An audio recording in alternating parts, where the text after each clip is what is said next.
कथा अनुसार ब्रह्मचारी व्रत का पालन करते हुए एक बार सिलाद ऋषि को भय सताने लगा कि उनकी मृत्यु के बाद उनका संपूर्ण वंश समाप्त हो जाएगा। वे एक शिशु को गोद लेना चाहते थे, लेकिन वे चाहते थे कि जिस शिशु को वे गोद ले वह आध्यात्मिक हो तथा उस पर भगवान शिव की विशेष कृपा और आशीर्वाद हो। अपनी कामना की पूर्ति के लिए उन्होंने भगवान शिव का कठोर तप प्रारंभ किया।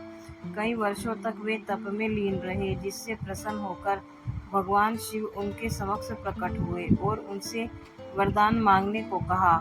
सिलाद ऋषि ने पुत्र प्राप्ति का वरदान मांगा। भगवान शिव सिलाद ऋषि को उनका मनचाहा वरदान देकर अंतर्ध्यान हो गए। भगवान शिव के अंतर्ध्यान होने के बाद सिलाद ऋषि ने जब अपनी आंखें खोली तो उनकी गोद में एक शिशु था।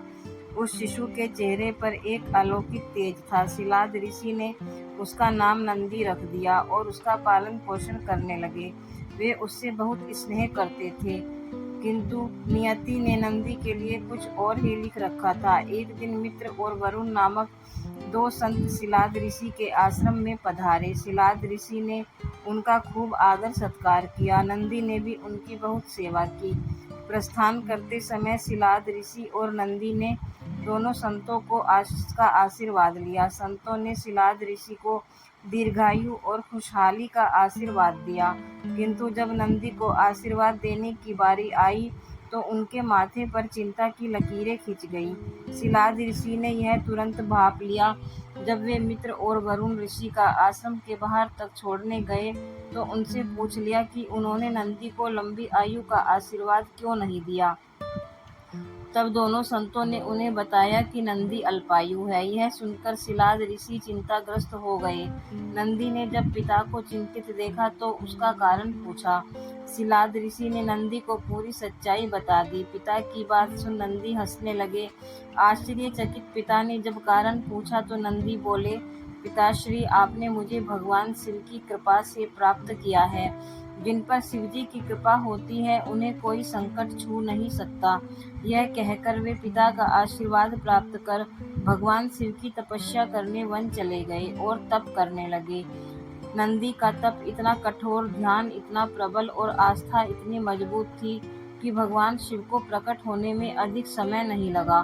शिव ने प्रकट होकर नंदी से वरदान मांगने को कहा। नंदी के पूरी उम्र उनका सानिध्य मांग लिया। तब शिव ने उन्हें बैल का चेहरा प्रदान कर अपने वाहन के रूप में स्वीकार किया और अपने गणों में सर्वोच्च स्थान प्रदान किया। शिव के आशीर्वाद से नंदी मृत्यु के भय से मुक्त होकर अजर अमर हो गए। भगवान शिव ने गणों के अधिपति के रूप में नंदी का अभिषेक करवाया। इस तरह नंदी नंदीश्वर हो गए।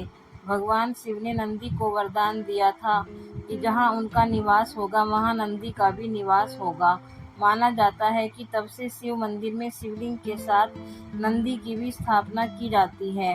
नंदी पवित्रता, विवेक, बुद्धि और ज्ञान के प्रतीक हैं। उनका हर एक क्षण भगवान को समर्पित है। वे मनुष्य को शिक्षा देते हैं कि वे अपना हर एक क्षण परमात्मा की सेवा में अर्पित करें ताकि वे भगवान की कृपा के पात्र बन जाएं। दोस्तों, अगर आपको मेरी कहानी अच्छी लगी हो तो कृपया लाइक और कमेंट जरूर करें और सब्सक्राइब करना ना भूलें। मिलते हैं अगली कहानी में। बहुत बहुत धन्यवाद।